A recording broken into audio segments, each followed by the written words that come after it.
there has never been anybody like you, nor will there ever be. And our job is to discover what those unique gifts and talents are that is completely our own making, which makes us who we are, and to Yes. express that with the world. Am I embracing the habits of the sort of leader I would like to follow? Even looking at it through a different lens, you can say, who are the leaders that inspire me? And how much of those traits am I embodying myself now? Great, we have a culture that is supportive. How am I going to show up and contribute towards this company achieving its goals?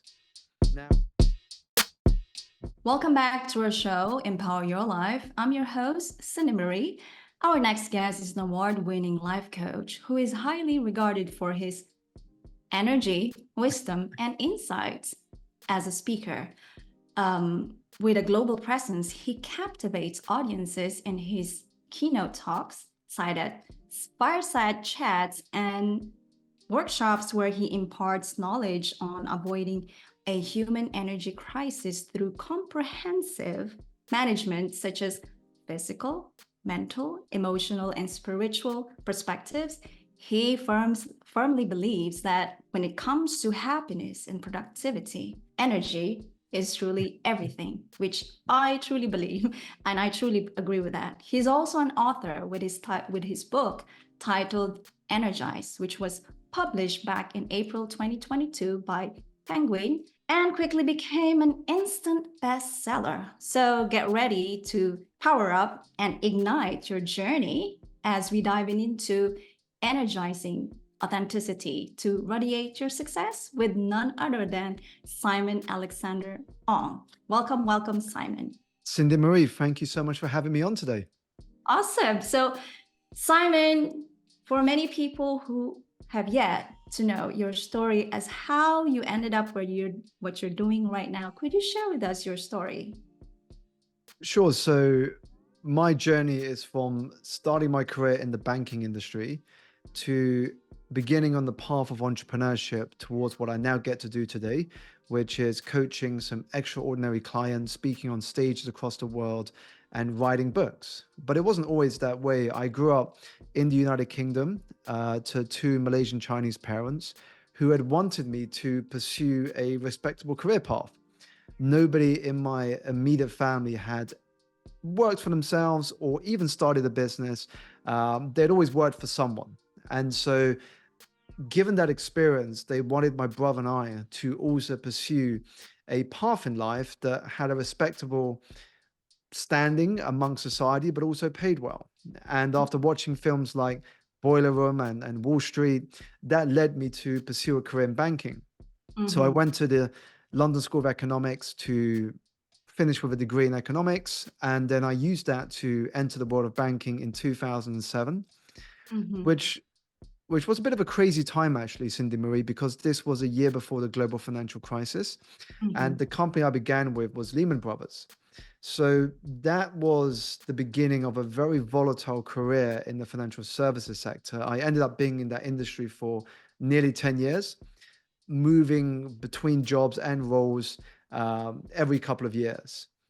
But even though the time was one of the most challenging and darkest of my life, in Mm-hmm. hindsight, it was a beautiful blessing in disguise because it really got me thinking about what I wanted out of life. You know, for so long, I was living on autopilot. I was pursuing a life that I felt would give me that success and recognition and also to satisfy other people.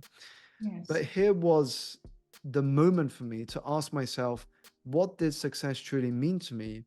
And what Mm-hmm. do I see myself doing in the long term? Now, I didn't have all the answers to begin with, but just starting with that question opened my mind to the world beyond finance.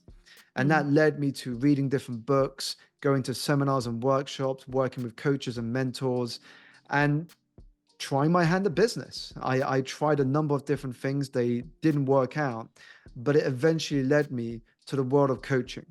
And I Mm-hmm. found I had this gift of not only helping to guide people towards where they wanted to be, but also to help them navigate the everyday challenges of work and life. Yeah, beautiful, beautiful. And when you mentioned about this, something that happened in your life that you thought was actually the big tragedy is always going to be the blessing. And I Mm, love when you mentioned that there's always, it's a realization what truly means what we want to do in life, because yeah. that exactly happened in my life. It's the same thing as yours. You know, I'm originally from Philippines, and I Mm, never had in my family members that really jump into entrepreneurship, even though I would say, you know, my mom actually experienced that, but it's always like having this scarcity mindset when it comes to mm, money. So I thought, you know, you just can kind of follow that pattern. And when you mention about this transition, and in which we're going to cover that early later on, about the authenticity as well, it's just a very interesting as how we elevate ourselves in a very scary journey. And in mm, today's topic, we want to talk about how authenticity actually could help you radiate to success. And before we mm. dive in the leadership, Simon, could you help us? What is your definition of authenticity, and how is it actually one of the key factors that could create a great leadership? Mm. I think there are two questions here. So one is my definition of authenticity, and the Yes. second is what are the contributing factors towards great leadership. So if Yes. I start with authenticity, for me, authenticity is living a life that is true to your values, and also living a life in which you can be proud of, that allows you to express who you are. Mm-hmm. That is what is meant by living an authentic life. Unfortunately, so many of us in society, we go around doing our day-to-day tasks wearing masks. Yeah. Now, what I mean when I say we're wearing masks is Mm-hmm. that we're trying to be someone we are not in order to fit in order to conform. But there has never been anybody like you, nor will there ever be. And our job is to discover what those unique gifts and talents are that is completely our own making, which makes us who we are, and to Yes. express that with the world. That is what I mean by living an authentic life, is when you understand what makes you you, and you can build a life around that where you can express those gifts through different channels, and you can remain who you are despite all the external stuff. So some of this external stuff could be things such as success or recognition or Mm. accomplishments. One of the things I often say is that the biggest challenge in life is not becoming successful, because we have all the tools and resources to become successful. The biggest challenge is remaining who you are after you have become successful. Because Mm. what tends to happen is once somebody becomes successful, they get complacent, or they start to have a lot of ego, and Yes. they forget their roots, they forget where they came from, they forget the people who had helped them get to the top of that ladder. So authenticity is living a life true to yourself, living a life true to your values, and doing the work that allows you to express who you are and your potential. Now, when we think about great leadership for me is is really about three things. The first is understanding that if you want to lead others, it begins with leading yourself first. If you Mm. don't have the discipline to lead yourself, how can you lead other people? And this is because people don't follow what you tell them to do, people follow your actions. People Yes. follow how you show up. People follow your behavior. It's the same thing when you look at families. Young children may not always listen to their parents, but they will always be influenced by their parents' behavior. Yes. So they will look at their parents and they will copy what they see their parents doing.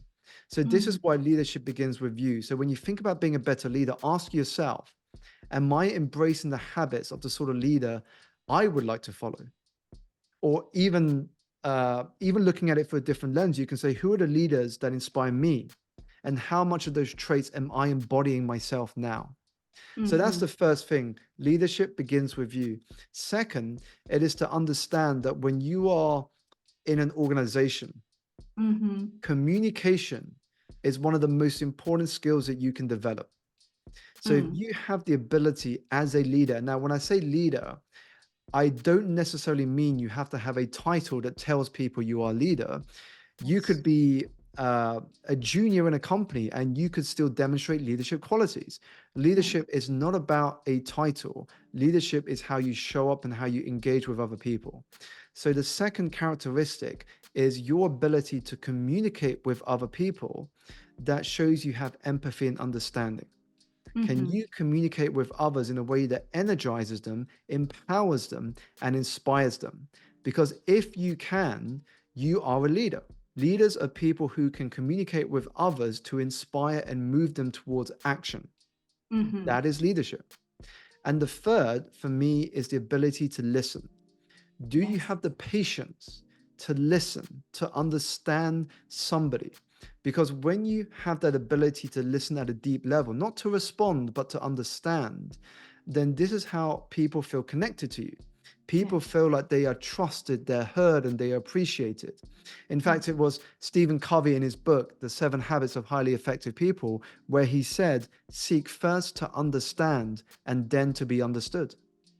As for you, in your book, you mentioned speak less, listen more. Absolutely. Yes.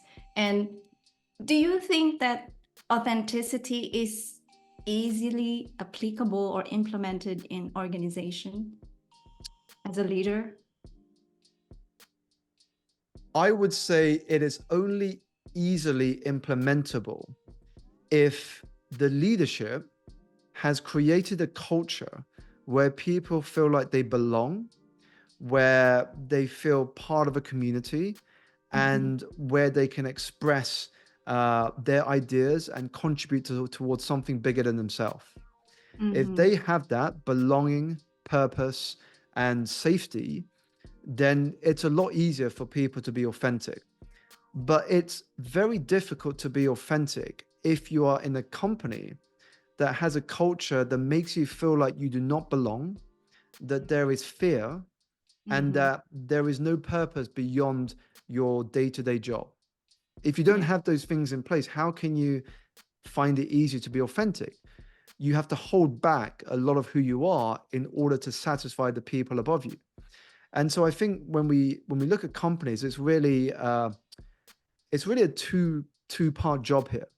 On the Mm-hmm. one hand, those at the top have to decide what culture do I want to create in order to bring out the best in people. And then Mm-hmm. on the other side, the employees have to think that, great, we have a culture that is supportive. How am I going to show up and contribute towards this company achieving its goals? Now, Yeah. if we can focus on the two parts, that's where authenticity becomes a lot easier. But if employees are told, you've got to be more authentic, you've got to do this, you've got to do that, but we're not going to give you the culture to do so, well, you're making it a lot harder for me to be authentic. Because if I'm authentic, I may not get the promotion, or Mm-hmm. I may be fired, or I might not be considered for this project because I shared my true feelings. And so this is why this sense of being part of a team, feeling like you belong and feeling like you have purpose is so crucial. You just have to look at the sports industry. When you have a team that functions well, it's Mm-hmm. because they feel like they belong, they feel like they have safety in numbers, they feel like they are contributing to something bigger than themselves. They don't see themselves as better or worse than someone else. They see themselves as equals. That I can learn as much from you as you can learn from me, and that we are going to get through this together. Yeah. It's and this is actually one of the reasons why I quit corporate job. It's because as I mean, sharing a little bit my story before I jump into entrepreneurship, which still consider baby, Hmm. I felt like slowly my authenticity coming out Yeah. stronger.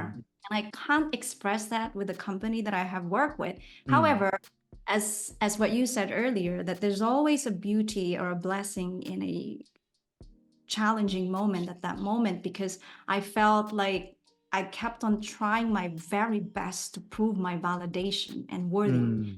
Hmm. But then I don't see it. And I always, because that's why I ended up in coaching Yeah. because the skills, and I said, well, if I didn't see that I was in the wrong or incorrect environment because I was also a people pleaser. So Yeah. you can imagine how much things that I have to work on myself, but I truly agree that it requires a lot of work. And I think I actually asked my husband earlier, Mm, do you think that authenticity is easily applicable? mm, And I asked him first, what is your understanding about mm, authenticity? Because it's very interesting as how people actually have a different understanding yeah. about authenticity. And it's going to be great if you have such company that truly have big vision, that you Mm, practice what you preach, that we yeah. really embrace the authenticity in life. And now we're gonna move on to the next question, as I think it's very, very important. Mm, You also mentioned this in your book, self-awareness and consciousness, but in chapter 2 you mentioned elevate your consciousness. So mm. I believe there's a difference. Could you elaborate or help us understand the distinction between this self-awareness and consciousness? And how would you think these concepts really help us to connect meaningfully with our authentic selves? Mm. So there are similarities between awareness and consciousness in the sense that as you elevate your level of consciousness, which means you can see things outside of yourself rather than just through yourself, what happens is that high level of consciousness stimulates more awareness. Mm-hmm. So, usually, a lot of us, when we go through events in our day to day life, we are on reactive mode. So, when something happens, we emotionally react. We lash out, we express our frustration, we express our anger. But when you are living life at a higher level of consciousness, what happens is you are able to see things at a more macro level. You are able to understand that some of these trivial things just do not matter. And so you put things in perspective. Now, if I were to use an analogy, when Mm-hmm. you elevate to a high level of consciousness, it is the equivalent of taking a glass elevator that takes you up to the highest floor outside of Earth, and then you look down and then you see the planet. Mm-hmm. Suddenly, at that level, everything that you were worried about feels tiny in comparison. So, Mm-hmm. this is what I mean by elevating a level of consciousness. We are able to see things at a macro level, and we are able to understand, does this matter long term, or is this something so trivial I shouldn't let it consume my emotional energy? So that's where I see consciousness. Now, of course, as you elevate your consciousness, you begin to be more aware. And Mm-hmm. awareness is key because you can't change what you're not aware of. And this Mm-hmm. is why self development begins with self awareness. So, how awareness comes into this, awareness is understanding your strengths, your weaknesses, your passions, the things that give you energy, the things that drain you of energy. When you begin to understand yourself through that deeper level of awareness, you are then able to channel your energy into the things that matter. Now, the reason why we're not aware is because we don't want to do that inner work. It's why I say in the book, the longest journey we make are the inches from our heads to our hearts. Never Mm-hmm. an easy journey, but the most fulfilling that you will ever embark on. And that is because deep down inside of ourselves, we know the things we have to do. We Yeah. know the things we have to do to make the changes we desire in our life. But what stops us are fear, doubt, questions, the inner critic, validation from other people. What would other people think? Would they like the decision I'm going to make? All of those things prevent us from taking action.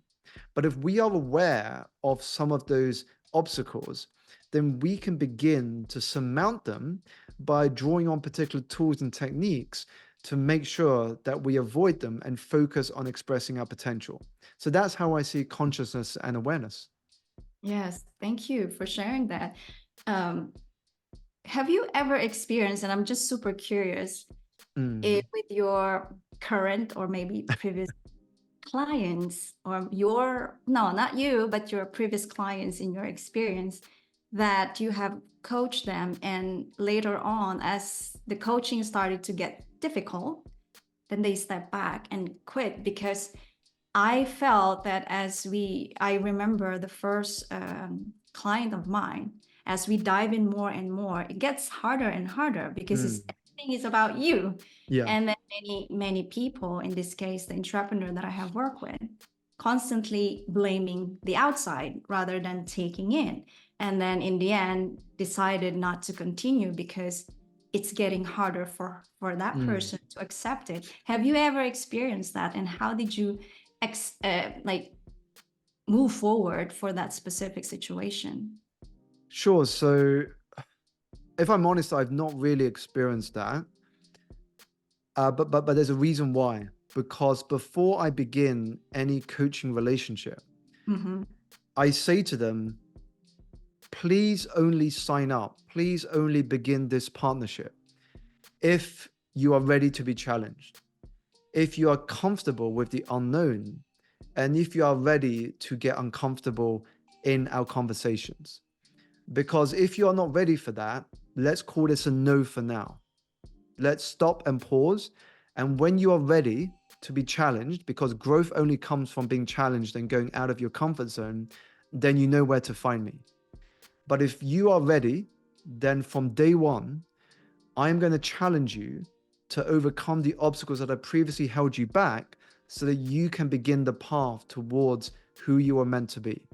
If you're ready for that, and if you're ready to do things perhaps you have never done before and explore areas of yourself that have previously been dormant, then I'm Yeah. excited by the adventure ahead. I Yeah. caveat the relationship ahead of time. And I just say, this isn't for you if you're not ready for it. And it's fine. Not everyone's ready at this stage. I mean, we've had a great conversation, but I just want that to be clear that I can only work with you and we can only both see the benefits of this partnership if this is something you are ready to dive into and commit fully. If you're only looking to go into this with 50% focus, you are going to be doing a disservice to you and me.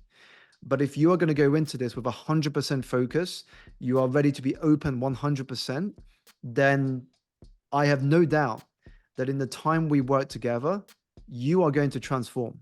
You are going to go through your own personal metamorphosis and you are going to look back and never want to be who you were before because you now see a different version of yourself evolving. That's amazing. People who's watching or listening right now, that's a script for you to take note.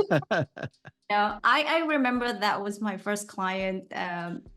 Exactly the same thing as I mentioned, Mm, because I call myself a loving and rebel. So I yeah. may look like a loving, but once the work is started, that's it. Mm, And I think a lot of people, especially when you mentioned the 50-50, that's the difficulty will kick in. yeah. And I think it goes to the self-awareness and consciousness. How Mm, much are you willing to yeah. take actions that will be inconvenient for you to see the beauty of what you have desires that you never seen into your life? That requires a lot of unknown. And I think in Mm, terms of entrepreneurship, it's there, and it's not for everyone, right? Entrepreneurship yeah. is not for everyone. And so for me, when I remember that particular area, because then I said, well, okay, I remember that specific moment. I got like, what did it just happen? I felt like guilty, whatever. Did I Mm, just push so much? But then I realized right now that people are just not ready and you have to yeah. move forward, right? Not everyone is going to be ready, and that's fine. But your job is not to coach everyone. Yeah. Your job is to give people an experience of what coaching can be like, open their eyes to the possible transformation, so that when they are ready, they know who to speak to. Yeah. And I think that correlate with the authenticity, Mm, because you've mm, got, in my opinion, you've got to be true to with yourself as yeah. how you express yourself in your coaching journey, Mm, because that truly reflect to who you're gonna resonate with as your mm, potential clients. And this where I'm super curious, Simon, because in my journey as I express more authenticity, so mm, it also impacted my relationships. And mm, so as an Asian, so yeah. I'm super curious to know your thoughts, the acceptance of authenticity in Asian Mm, cultures. Because I mean, you've been raised in UK, Yeah. and however, you also have Asian family Mm. circles. So I'm not sure whether you have felt that kind of authenticity is not welcome, or is it easily expressed? What are your thoughts on that? Great question. I think that it hasn't been easy. I'm not gonna lie, it hasn't been easy being authentic without managing that authenticity. Because you look at the personal development world, the world that we both operate in. How many authors, when you go to a bookstore, are from an Asian background, specifically in my background, Chinese? Uh, how many motivational speakers on some of the biggest stages in the world do you see are from a Chinese or East Asian origin? Few, if any. I didn't know any when I was working my way on this entrepreneurial journey. And so the reason you don't see many of us on stage is because we've grown up in a culture where we believe that the path to success is to work in a good job for a very long time, Mm, move up the corporate ladder, and get a nice pension at the end of it.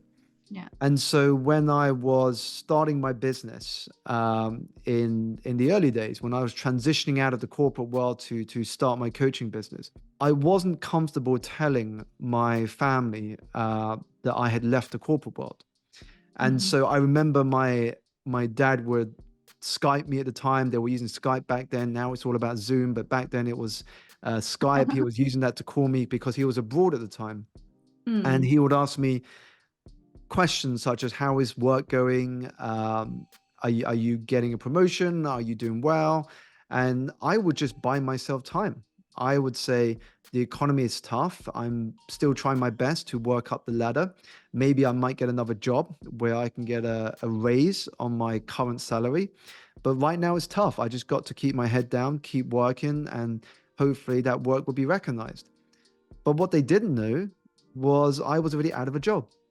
I was already planting seeds towards building my business. And the mm, time that I came to share it with them in a very authentic way was when I started to experience some success. And okay. this is a little paradox in Asian culture in the sense that families don't want you to do something that is unknown, but Mm. if you're successful at it, they're supportive. But the irony True. is you can't be successful at it unless you try it. And so Yes. there's this bit of a paradox that goes on. And so if I told my family, I'm going to quit the finance career, even though you've invested in my education, Yeah. and I'm going to go into something unknown that I have no idea will pay me or not, and I Yeah. don't know if it's going to work, think of their reaction. They would say, "Why are you doing it? Why are you giving up your degree? Why are you giving up this stable job that pays you a salary, a bonus, and benefits for a path where there is zero visibility?" But then Mm. suddenly, when you experience some success, and I remember sharing on my social media an interview I did with the BBC and Sky News, and my family started sharing it on their social media, which was amazing. They started sharing on their social media, and then they go, "Wow, look at that! You're very successful at this. I want to tell all my friends about what you're doing." And so there's this interesting paradox where I had to achieve some success first before I could more openly share with my immediate family. Wow. Wow. I completely understand and resonated with that. Um, to share with you my journey, it wasn't easy. It's not the Mhm. same as yours.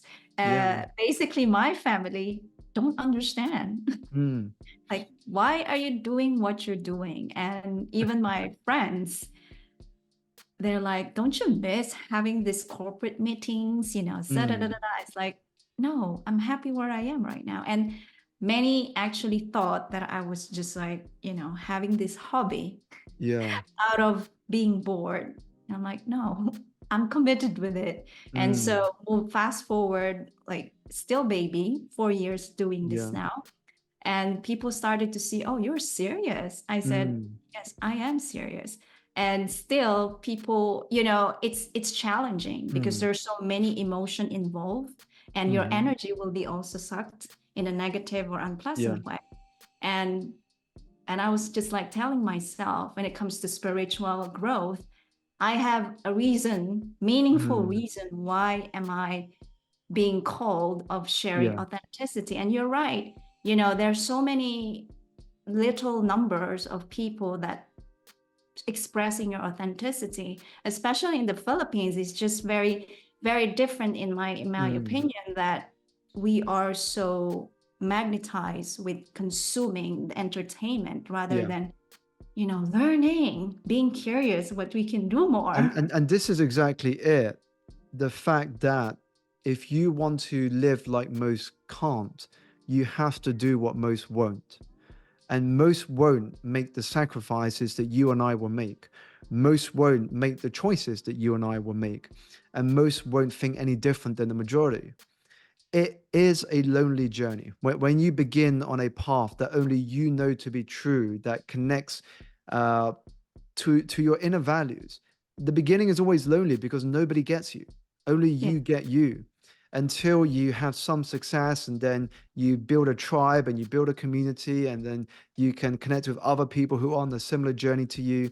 It is very lonely at the beginning, especially when you don't know if it is going to work out, which of course none of us do when we first start. But I think that if we are consistent at Mm. doing the habits and doing the actions that are required in order to achieve success, we will get there at some point. And then the people that ask you why at the beginning will eventually ask you how. How did you get there? How did you do that? How did you achieve this? So we can just, going back to what we were talking about earlier about leadership, the best way to lead others is to lead ourselves. So when we Yes. lead ourselves by being the example of what can be possible, when we focus on our mission and our vision, we then lead others, because then other people want to follow our journey. Other people become inspired by what we have achieved. And that is how we move people to action. Absolutely correct. And you're absolutely correct that it's lonely. Thankfully, I'm very Mm, comfortable being lonely, not mm, alone, yeah. no, I'm comfortable being alone, Mm, and I'm not lonely being alone. But it can mm, be really tough because, especially when it comes to your family, they don't understand you. And we mentioned, I mean, your book is about energy, yeah, and you have to create that boundaries. And I have absolutely. created strong boundaries with people that no longer serve me.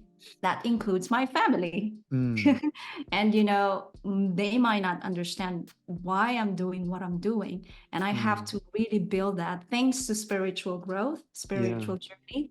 I love them anyway, but I Mm, have to create that boundary because I have to maintain that energy so yeah. that I could lead by example. And that's what you said, share and show them that you Mm, can shift from what we have been conditioned to mm, showing who we truly are, yeah. and, you know, express that in any form, in any creativity that you have, and Mm, have fun, even though it's unknown. It's yeah. scary, but it's unknown. Scary and exciting at the same time. It is. And so the next question I have for you, Simon, because I practice optimism. I don't Mm, know if you do yeah. optimism, but I'm sure that you have so many things, tools, modalities, resources Mm, that you do that you have shared already. mm. So I want to be selfish a little bit. Is there something that you haven't shared to many people that interviewed you, that part of keeping you energetic and energized, that you could share with us? And how does it actually help other people as well to practice or experiment? I think one of the easiest ways that we can feel energized is simply blocking out time in your diary for you. You know, I've shared a lot of different things in interviews, like habits and environment and moving your body and feeding your body right. But I think the simplest thing you can do now, if you want to put something into action now, is to look at your calendar for the next few weeks and start blocking out time for you. Mhm. Because what happens is that when we begin each workday, we get a meeting come through into our email as a calendar invite, and then we say yes. And then we have a social event we say yes to. And then we have a holiday we book into our diary. But when was the last time we deliberately and intentionally booked out time just for us? Me Mm-hmm. time. Because unless you block out me time in your calendar, somebody else is always going to put something into your calendar to take that time away from you. So when you block out time in your calendar for you, you're able to live more in the present. You know, a tragic scenario so many of us go through is that we live as if we are never going to die and then die having never really lived. But if we Mm-hmm. start blocking out time for ourselves, we can live more in the present. We can enjoy life. That is what we are born to do. It is to work to live, not live to work. And so if I look at my calendar, Monday and Tuesdays every week are blocked out. Wednesdays, some weeks are blocked out. I call it my date day. I get to spend time with my wife because we can't do it on the weekends. We have a daughter, a young daughter, so our time is with her during the weekends. And so Monday and Tuesday is my block day. It's just for me. I record content. I go for long walks. I spend time in the outdoors. I read. I just do whatever I want to do. And there is a lot to be said about those nothing moments, those nothing Yes. days, those nothing hours where you can just be, where the mind can settle, the mind can relax and rejuvenate. Because if you give yourself these regular me moments, what happens is you come back to the desk feeling reset and re energized. A simple thing that we can all do, but few of us actually do in practice. Yeah, I love that. Slowing things down to speed up life. Indeed, indeed, slow is smooth and smooth is fast. Yes. And for what you have mentioned, the me time, when it comes to entrepreneurship, I have observed many people don't even provide me time because of the Mm, idea that I have to put more of my exposure of my yeah. content, my blog, and this and this and that. What is your suggestion for many people that really hustling and bustling that to create intensity of increase the possibility of creating clients or customers to really go for a me time? Because it's just, I think many people have that mindset that when you rest you're actually putting a waste for the time that you have. Well, the way I see it is that work and rest are partners of the same team. They're Mm, partners of the same team that are necessary for you to thrive over the long term. If you are in constant doing mode, so you're always busy, you're always in movement, sure, in the short term, that might be helpful. You might feel like you're going places, you might feel like you are very productive. But in the long term, it is difficult to keep that up. You will burn out, you will have health issues, you will have a diary that is overwhelming because you're saying yes to so many things. mhm. And so it is to understand that work and rest are partners of the same team. Now, if we imagine a spectrum, if you exclusively focus on work without regarding rest, what happens is you will burn out. Now, if you go Yes. to the other side of the spectrum, if you just focused on your rest without thinking about the work you have to do, nothing gets done. You don't make any progress. So there needs to be a balance between work and rest, and you have to discover what is your own rhythm.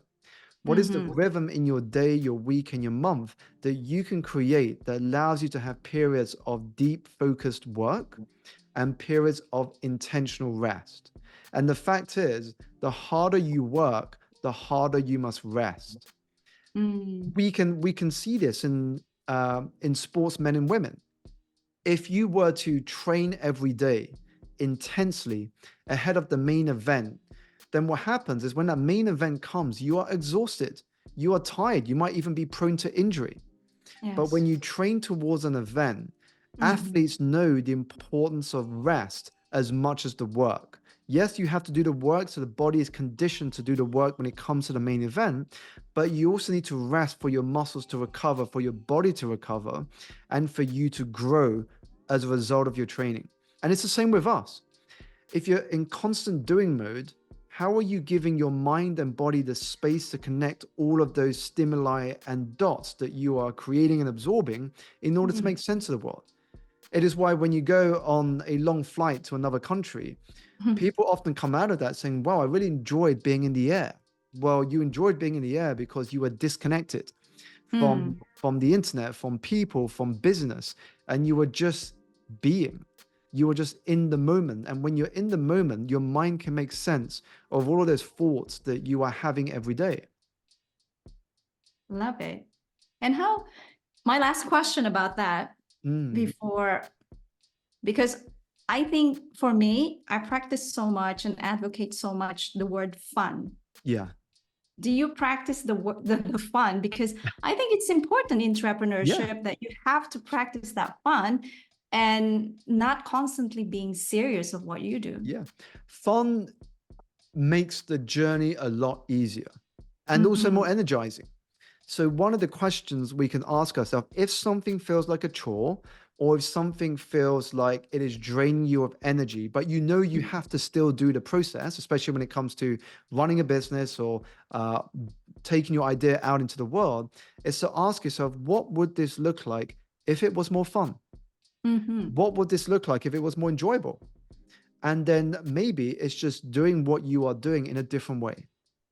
So, Mm-hmm. for example, if I'm going to networking events on a regular basis, but it drains me because I'm like, well, how do I know I'm going to speak to the right people? How do I know if Yeah. it's going to be worth my time? Then an alternative approach, maybe an even more fun approach, is to say, hey, maybe at the next event, I'm going to go extra early and I'm going to go to the front row to sit there so that I can be right in front of the speaker. I might even have a chance to talk to the speaker, or I might get to meet the speaker's team, or I might get to meet some cool people also on the front row. So suddenly it becomes more of a game than being seen as a chore or something that is draining in energy. So just doing what you are doing in a different way can transform your relationship with it. Beautiful. I love it. Yes. Trust in within and you have fun and keep moving forward. And so I believe that audience watching or listening right now really got a lot of insights from Mm, that deep conversation that we have or you have shared with us, and where they can find you and how they can grab or where they can grab your book and speaking engagements and so mm. on. Sure. Thank you so much, Cindy Marie. So I am on all the major social media platforms, but the three that I use the most are LinkedIn, Instagram. My handle on Instagram is at Simon Alexander O, and YouTube. So you can check out some of my videos on YouTube. You can also subscribe to my newsletter. So every week I share insights and uh, quotes of wisdom that have impacted my life. And if you haven't yet got a copy of Energize, you can do so either via the website getenergizedbook.com or via Amazon if you have Amazon in your country. Beautiful. Thank you for that, Simon. But before I let you go, Simon, I have bonus question. Okay. And this is something that it's something related with your daughter. And Mm-hmm. her name is Sienna. Sienna. Yeah. Sienna. And how old is she? She is 3 at the moment, but she will be Oh, 4 in a couple of weeks' time. and how does she call you? She calls me dad. Okay. So this is my question.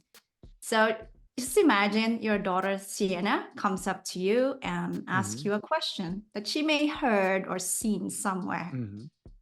Dad, what does authenticity mean? Can Hmm. I be like that? Mm. So if she asked me that question, what does authenticity mean? Can I be like that? The At first thing, 3 to 4 years old. yeah. Well, the first thing I would say is that authenticity is the courage to be you, despite what others may want or what you think others want of you. The courage to be you. And can I be authentic, or how do I be authentic? I would probably say to her, you are already authentic because you are of pure thought, you are questioning, you don't have any judgments of people. And I think these are the things we unfortunately tend to pick up as we get older. As we get older, we judge people quicker, we react faster without pausing to reflect and realize that every single one of us is going through a challenge that we may not be aware of, that we may not understand or even see. So Yeah. if we can connect with people through kindness and compassion, and Mm-hmm. by just being us, then what happens is that's how we can live an authentic life. because connection is the key piece of that. The way we connect with other people is by being our authentic selves. Yes. Beautiful. And being intentional. Mm. Wow, that's amazing. Thank you so much for this opportunity, Simon, and for everyone watching or listening right now. If you found this episode super, super valuable for you, please go ahead and share it. The more, the merrier, so we can empower and transform and let many people be unstoppable. Until next time, with yours truly, Cindy Marie, here to empower your life. Thank you, Simon. Thank you so much. Great conversation with Simon. I hope you got powered up and energized with the wisdom and incredible insights that truly deepen the importance of authenticity for your success, whatever success means to you. So, share with us, what have you learned or the insights that you got from this episode? Drop your comments below and don't forget to hit subscribe, give our podcast a follow, and rate a review so that our show will grow organically. We love to continue serving you in the best way. Until next time, stay optimistic, express that authenticity, keep taking action, believe in yourself, and stay on your game, because you've got what it takes to achieve your dreams and make an impact on this planet. Be unstoppable.